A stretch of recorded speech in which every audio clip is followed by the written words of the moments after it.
आपको लगेगा नहीं कि क्या हुआ, मैं कहां भ्रष्ट हुआ, ऐसी जगह खड़े हो जाओगे कि जान भी नहीं पाओगे कि मैं कहां चढ़ रहा था। दोबारा उत्साह भी नहीं आ पाएगा। अभी बच्चा ना तो लोक को जानता है, ना परलोक को जानता है, ना हित को जानता है, ना अहित को जानता है।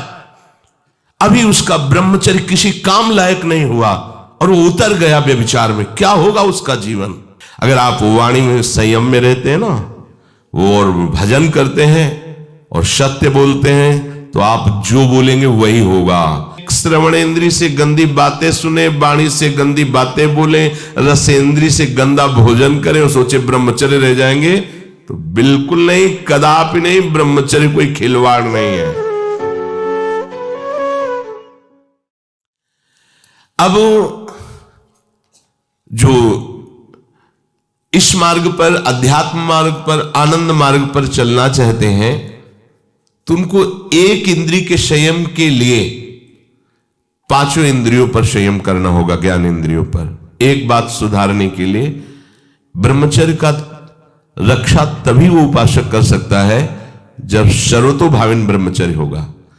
एक जनेन्द्रीय के ही ब्रह्मचर्य की पुष्टता का जब आप लक्ष्य कर लोगे, तो उसकी पुष्टता के लिए आपको सर्वतोभावेन ब्रह्मचर्य धारण करना पड़ेगा।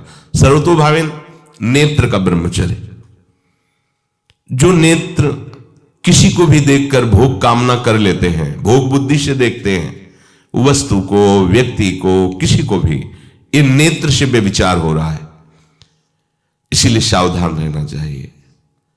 जैसे नाटक, सिनेमा आदि हैं, वहां तो जान रहे हो चित्र हैं, पर उनमें जो अभिनय करने वाले जन हैं वो तो संसारी जन ही है ना। उनका पहनावा, ओढ़ावा, हाव भाव, अंग प्रत्यंग, अगर आप भगवत भाव से युक्त है तो संपूर्ण सृष्टि में कहीं भी दृष्टि जाए अपने प्रभु की भावना होती है। पर वहां तक पहुंचने के लिए आपको ये त्यागना होगा ना। आप किसी का अनुकरण न करें, आप अपनी स्थिति को देखें। अगर आप किसी का अनुकरण करते हैं कि हमने उनको देखा है, वो टीवी देख रहे हैं, तो टीवी में क्या देख रहे हैं, कहां स्थिति है, हमें क्या पता। हमको जहां पहुंचना है उसके लिए हमारे लिए बाधक है, हमें नहीं देखना है। अगर आप माना कि कोई नाटक ही देख रहे हैं, कोई ऐसे सीरियल ही देख रहे हैं, पर उसमें अभिनय करने वाले तो संसारी भोगी पुरुष ही है ना। आप कोई त्यागी जितेंद्रीय महात्मा को थोड़ी देख रहे हैं। तो उस देखने में तन्मयता आती है। जिसको हम देखते हैं उस पर हम आसक्त होते हैं, तभी तो उसका सुख दुख अनुभव होता है। देखो, कोई ऐसी रोने वाली सीन आए तो रोना आ जाएगा, हंसने वाली आ जाए तो हंसना आ जाएगा, ऐसे तो उसका प्रभाव हम पर पड़ रहा है ना। तो हम किसी के अभिनय करने वाले के अंग प्रत्यंग को देख रहे हैं और वो कामुक होकर कोई काम चेष्टा कर रहा है, या कोई ऐसा, वो सारा का सारा मन कवर कर रहा है आपका। और एकांत होते ही फिर जो मन अपना मनमानी करवाएगा, आप नहीं सह पाएंगे।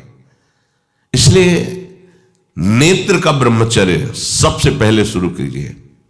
आपको वो चीज नहीं देखनी, वो बात नहीं पढ़नी, वो दृश्य नहीं। श्रीमद् भागवत में वर्णन है, कोई पशु पक्षी भी मैथुन कर रहा हो, अचानक दृष्टि गई तो मानसिक प्रणाम करके दोबारा दृष्टि नहीं जानी चाहिए। इसीलिए लिखा है कि आप एक धनुष भूमि को देखकर, एक धनुष, इसमें किसी की हानि नहीं होगी, आपकी भी हानि नहीं होगी। आप एक धनुष भूमि देख करके ही चलिए। मतलब बहुत लंबी दूरी देखने की जरूरत नहीं है, बहुत दृष्टि उठा करके इधर उधर गर्दन हिलाने की जरूरत नहीं है। और जैसे कि कोई टक्कर मार सकता है, तो देखो जिनको प्रारब्धानुसार टक्कर लगनी होती है ना, वो चाहे जितनी सावधानी से चलो, वो प्रारब्ध आकर के दंड देता है। अन्यथा सीम की चाप सके को तासु, बड़ रखवार रमापति जासु। आप जा रहे हो भगवत चिंतन करते हुए, तो प्रभु का नाम आपका पहरेदार अंग रक्षक है, कोई बाल भी बांका नहीं कर सकता। आपका प्रारब्ध यदि आया है, प्रभु से पास हो गया है कि आपको ये दंड मिलना चाहिए, फिर मिलेगा। आप निश्चिंत रहिए, निर्भय रहिए। प्रभु का जो विधान है वो मंगल करने वाला है। देखो, इतने बड़े महापुरुष पूज्य श्री राधा बाबा, श्री आद्याशक्ति भगवती की प्रसन्नता की आराधना कर रहे हैं, क्योंकि श्री कृष्ण हमारे पति हो, इस सिद्धांत की पुष्टता के लिए। और पैर फिसल जाता है, स्नान करने जाते हैं, खड़ाऊ पहने हुए थे और अंग टूट जाता है, दवा नहीं लेते, बांस की खिपचाल बांधकर पुनः अनुष्ठान में बैठते हैं। बलिहारी ऐसी सामर्थ्य की, ये भागवतिक प्रारब्ध ऐसे महापुरुषों को भी दंड दे देता है। देखो ना, ऐसे महापुरुष जो ऐसी ऊंचाई पर पहुंचे हैं और इतने भागवत भजन में नियम निष्ठ है, उनको भी प्रारब्ध दंड दे रहा है शरीर को। तो अपने को इससे निश्चिंत हो जाना है। जो होना है उसे रोक नहीं सकते, जो नहीं होना उसे कोई कर नहीं सकता। अपने आराध्य देव के चिंतन में ज्यादा नेत्रों को इधर उधर दौड़ाने की जरूरत नहीं है। नेत्र का ब्रह्मचर्य, फिर वाणी का ब्रह्मचर्य, बहुत बड़ा प्रभाव पड़ता है इससे। यदि आप जबान से अश्लील बातें, गंदी बातें, कामुक बातें करेंगे तो आप ब्रह्मचर्य रह ही नहीं सकते। अगर आप वाणी से परस्पर शरीर आकर्षण वाली बातें करेंगे, उसको देखा तुमने क्या, बस आप गए। चाहे वो स्त्री शरीरधारी साधक हो या पुरुष शरीरधारी, परस्पर आकर्षण संबंधी यदि वाणी खुली आपकी, तो वाणी के व्यभिचार से आपका जनेंद्री का व्यभिचार प्रारंभ हो जाएगा। आप रोक नहीं सकते, नहीं रोक सकते। इसलिए वाणी से भी कोई ऐसी वार्ता ना कीजिए जिससे आपके अंदर काम वेदना बढ़े। श्रवणेंद्री का, कान से गंदी बातें, व्यभिचार की बातें, कामुक बातें सुनना जिससे हमारे हृदय में कामना जग जाए, बिल्कुल नहीं। भले वो किसी को लेकर टीका टिप्पणी की जा रही हो, देखो वो साधक है, उसको हमने देखा वहां ऐसे देख रहा था, वैसे कर रहा था, वो तो आपको समझ में आ रहा है कि किसी साधक की बात कर रहे हैं, वो तुम्हारे नाश के लिए उपाय कर रहे हैं जो आपको ऐसी बात बता रहे हैं। क्यों? क्योंकि आप भी तो साधक हैं। श्रवणेंद्री का व्यभिचार हो रहा है। आराध्य देव के सिवा और कोई बात कान से सुनना उसे व्यभिचार कहते हैं। इसलिए महाप्रभु कहते श्रवण फूटो जो अन सुनो। ऐसा हमारा अगर कान कुछ और सुने तो फूट जाए, नेत्र कुछ और देखें तो ये नेत्र नष्ट हो जाए, वाणी कुछ और बोले तो मुख हो जाए। हमारी श्रवणेंद्री का व्यभिचार नहीं होना चाहिए। धर्म की बात, अपने आराध्य देव की बात, शास्त्र सम्मत बात हम श्रवण करें। अन्यथा अगर कोई ऐसा मित्र है या हमारा साथ में रहने वाला है, कोई किसी भी साधक की को लेकर बात कर रहा है, तो भी हमें कान में उंगली डाले नहीं। हम कोई ईश्वर थोड़ी कि हम किसी को संभाल लेंगे, हम अपने को नहीं संभाल पा रहे। हमारे सामने किसी की बात मत करो, ऐसी करना है तो प्रभु की चर्चा करो, अन्यथा मत करो। तो अगर आप श्रवणेंद्री का ब्रह्मचर्य, वाकेंद्री का ब्रह्मचर्य, नेत्रेंद्री का ब्रह्मचर्य और त्वगेंद्री का ब्रह्मचर्य, अनावश्यक किसी को स्पर्श मत करो। परस्पर विरोधी शरीर को तो भूल कर मत करो। विरोधी शरीर जैसे हमारा पुरुष शरीर है, सामने स्त्री शरीर है, तो किसी भी तरह से सेवा के लिए संकेत करना या किसी भी सेवा के लेन देन में बचाव पक्ष में रहो। यहां रख दीजिए सामान, फिर आप उठा लीजिए। सीधे हाथ में सामान लेना नहीं, सीधे हाथ में सामान देना नहीं, जमीन में रख दीजिए। बहुत पवित्र है तो आप कुर्सी पे जो भी आसन उसका हाथ में लेने का नहीं। परस्पर विरोधी भाव वाले शरीरों का स्पर्श बिल्कुल निषेध है, किसी भी कारण से न किया जाए। मान लीजिएगा ये बहुत मतलब आवश्यक है, यदि आप इसमें चूक कर गए तो धीरे धीरे आप फिसल के वहीं खड़े हो जाएंगे जहां से चढ़ना मुश्किल है। किसी भी साधिका को, किसी भी साधक को परस्पर लेन देन हाथ में नहीं करना चाहिए। मानो हमारी बात, आपको माला देनी, चौकी पे विराजमान करो, हम उठा लेंगे। हमें कोई सामग्री, ये सामान रखिए, आप उठा लीजिएगा। कभी भी कोई भी परस्पर मुस्कुराहट, बातचीत, ऐसे कोई इशारे यदि दिखाई दे तो आप बचो और उसको बचाओ। साधक है, साधिका है, उससे गलती हो सकती है, आपसे भी गलती हो सकती है। आप सत्संग सुनते हैं, आपको लगा कि इसकी मुस्कुराहट, इसकी कुछ चेष्टा ऐसी दिखाई दे रही है जो हमारे अंदर कामुकता पैदा कर सकती है, उसको भी बचाओ और स्वयं बचो, तो भगवान आप पर प्रसन्न हो जाएंगे। वो देख रहे हैं अंदर की बात। साधक को बहुत सावधान रहने की आवश्यकता। ये इसको खिलवाड़ मत समझो, इसीलिए कह रहे हैं ये अध्यात्म है, ये परमार्थ है। आपको लगेगा नहीं कि क्या हुआ, मैं कहां भ्रष्ट हुआ, ऐसी जगह खड़े हो जाओगे कि जान भी नहीं पाओगे कि मैं कहां चढ़ रहा था। दोबारा उत्साह भी नहीं आ पाएगा। बात अच्छे से समझ लीजिए। तो हमारी त्वगेंद्री का व्यभिचार न होने पावे, सहसा किसी का इस पर, किसी की भी अगर सेवा करने का सौभाग्य मिले, फिर उसमें ये प्रश्न नहीं उठता।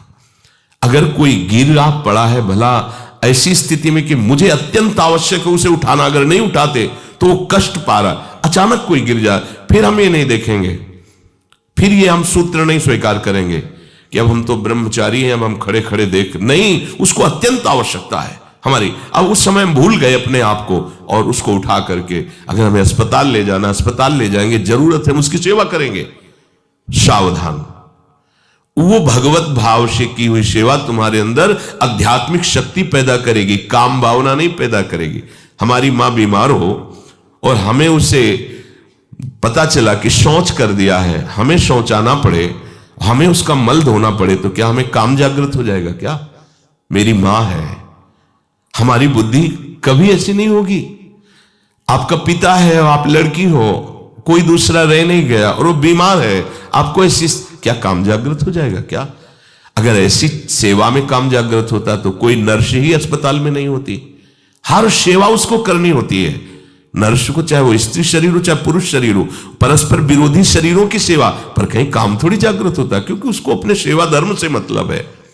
तो ये सेवा के समय इस सूत्र को न देखा जाए, पर ध्यान रखें, अत्यंत आवश्यक जहां आपके सिवा नहीं हो सकता, वहां अगर हमें ऐसा अवसर मिलता है कि सेवा उसे हो सकती है तो हम पहले उसे प्रेरित करेंगे। और अगर ऐसा है कि अब कोई नहीं है, फिर हमारा परम धर्म जागृत हो जाता है परहित का। अगर हमारा कोई निंदा भी करे, कोई शरीर की भी हानि हो जाए, अब हम परवाह नहीं करते।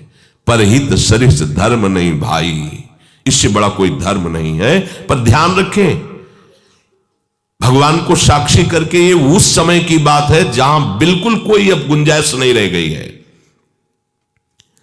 त्वगेंद्री को ऐसे सहसा किसी आप पुरुष शरीरधारी पुरुष को भी सहसा, इससे आप में शक्ति जागृत होगी।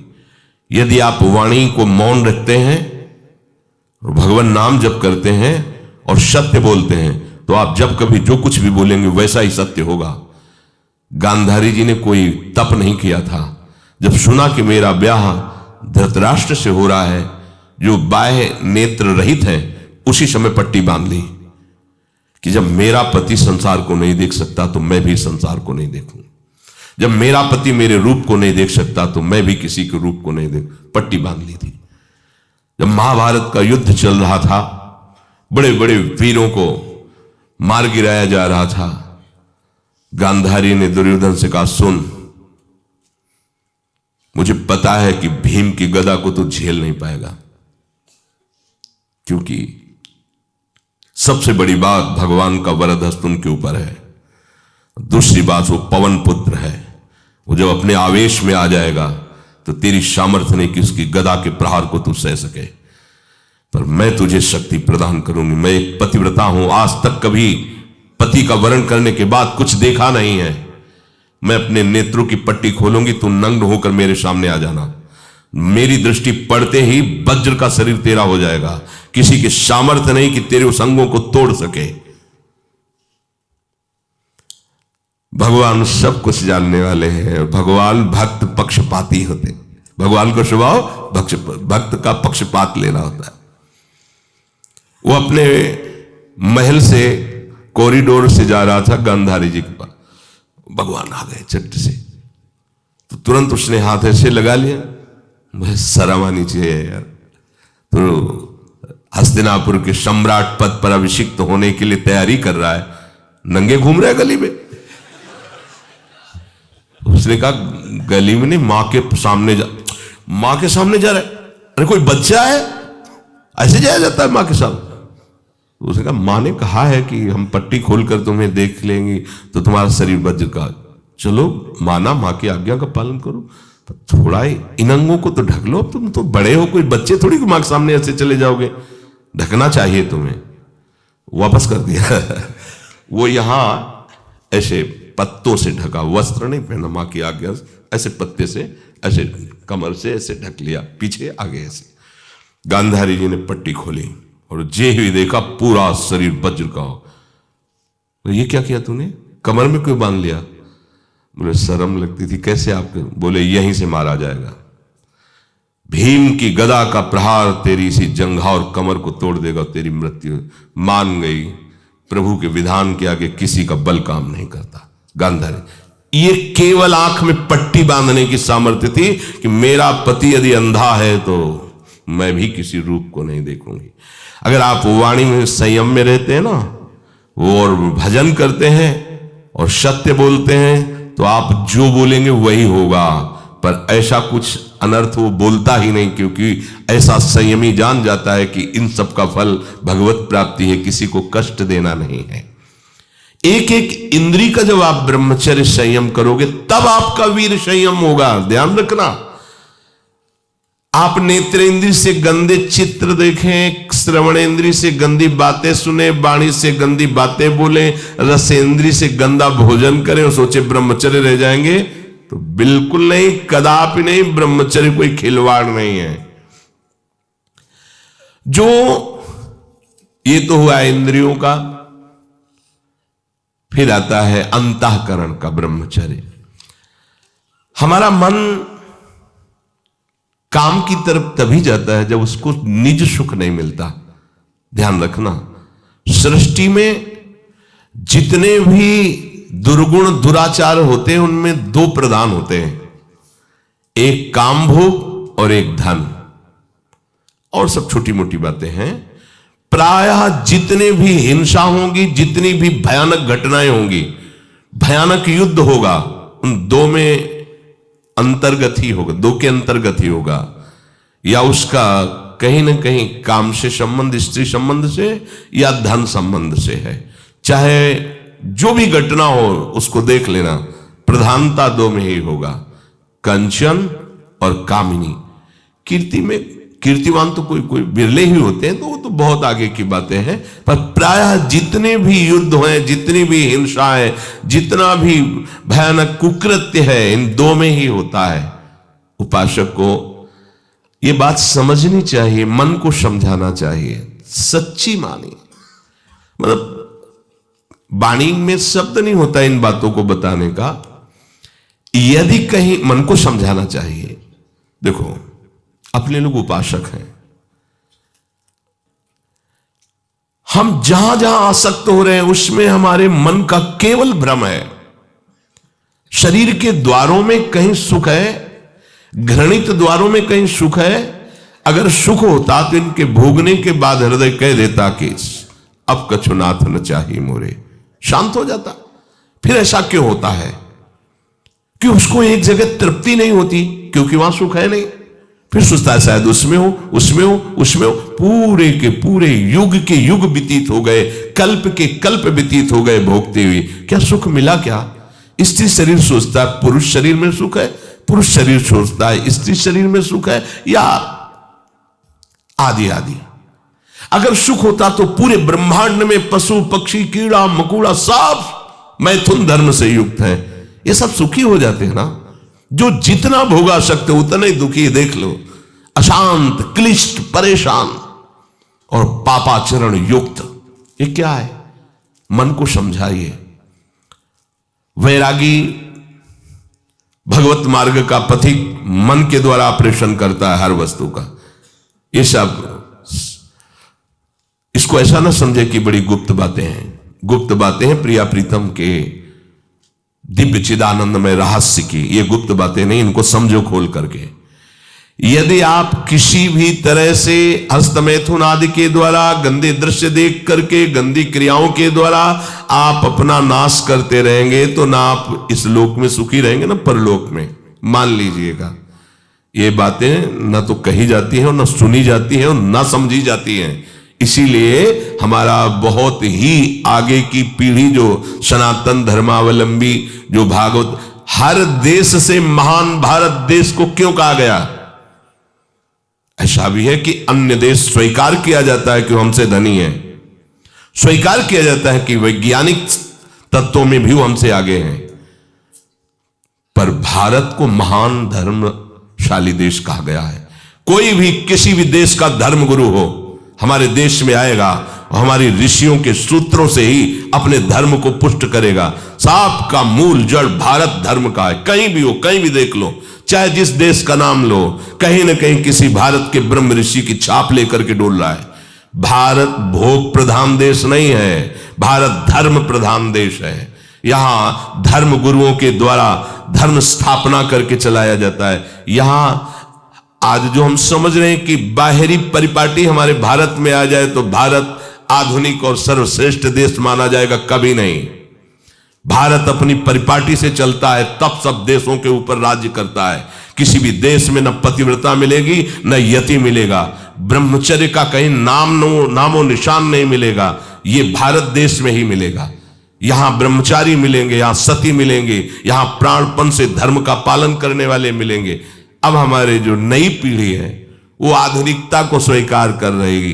गर्लफ्रेंड, बॉयफ्रेंड, कौन सा रिलेशन है, लिव इन रिलेशन, ये हमारे कहीं किसी भी धर्म ग्रंथ में लिखा हो तो आप बता दीजिए। बाल्यावस्था से आज तक जितने भी धर्म ग्रंथों का स्वाध्याय हुआ, कहीं भी लिखा हो तो ये बोलो सर्वनाश का स्वरूप है कि नहीं है। अभी बच्चा ना तो लोक को जानता है, ना परलोक को जानता है, ना हित को जानता है, ना अहित को जानता है। अभी उसका ब्रह्मचर्य किसी काम लायक नहीं हुआ और वो उतर गया व्यभिचार में। क्या होगा उसका जीवन, क्या होगा जीवन, चाहे वो स्त्री स्वरूप में चाहे पुरुष स्वरूप में हो। क्या बिना संयम के ये पशुता के व्यवहार से किसी की ना लौकिक उन्नति होती है ना परमार्थिक उन्नति होती है। पर कौन सुनेगा, यही कहा जाएगा पुराने जमाने के शास्त्रों को केवल वर्णन कर रहे हैं, ये क्या जाने आधुनिक जमाने को। तो आधुनिक जमाने की दशा क्या, और यहां खोल करके देखो। कोई बात नहीं, दोस्त बनाना कोई बुरी बात नहीं, इस बात को हम मानते हैं।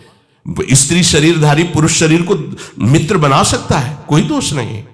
पुरुष शरीरधारी स्त्री को मित्र बना सकता है, कोई दोष नहीं। लेकिन मित्र का क्या कर्तव्य होता है, कुपंथ निवार सुपंथ चलावा, कुमार्ग से हटा करके सुपंथ में चलाना, उसकी समस्याओं को दूर करके उसको आनंद में से युक्त करना, उसको सहयोग करना, ना कि शोषण करना। दोस्ती कहते हैं उसके दुखों को मिटा करके उसको शांति और सुख के मार्ग में ले जाना। इसीलिए ये जो आधुनिकता बढ़ रही है, ये जो खान पान गलत हो रहा है, ये जो दर्शन गलत हो रहा है, तो इस जमाने में ब्रह्मचर्य ये केवल शब्द ही लिखा मिलेगा, जीवन में नहीं मिलेगा।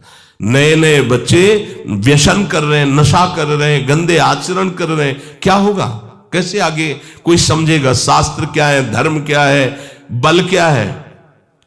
आज नवयुवक 16 से 28 के बीच में कोई ऐसा नहीं दिखाई देता है जिसमें आध्यात्मिक थोड़ा भी बल हो, काम क्रोध आदि सहने की सामर्थ्य हो। अपने बूढ़े माता पिता को थप्पड़ मार रहे हैं, बूढ़े माता पिता को गाली दे रहे हैं, बूढ़े माता पिता जिन्होंने खवा पिला के इतना बड़ा, उन्हें अनाथालय भिजवाया जा रहा है, उनको छोड़ दिया जा रहा है। आप विदेश घूम रहे हैं, उनके खाने की व्यवस्था घर में नहीं। क्या है ये, आज आधुनिक विद्या का ये प्रभाव है। विद्या विनयम ददाति, जो अपने वयोवृद्धों की सेवा नहीं कर सकता वो क्या विद्या पढ़ा, जो दूसरों की रक्षा नहीं कर सकता क्या विद्या पढ़ा। क्या विद्या का यही स्वरूप है दूसरे का शोषण करना, क्या विद्या का यही स्वरूप है कि शराब पीना, ड्रग्स का ये नशा करना, ये क्या विद्या सिखाती है। वो कहा जाता है आज तो आधुनिक विद्या बढ़ रही, मुझे लगता है संयम में रहना ही विद्या का वास्तविक स्वरूप है। अपने इंद्रियों को संयम में रखना, अपने को संयम में रखना, बुजुर्गों का, गुरुजनों का, शास्त्र का, भगवान का भय रखना हृदय में। ऐसा नहीं, आप तभी निर्भय हो पाओगे यदि शास्त्र का भय नहीं, भगवान का भय नहीं, धर्म का भय नहीं, तो फिर आप वहां पहुंच जाओगे जहां भय ही भय।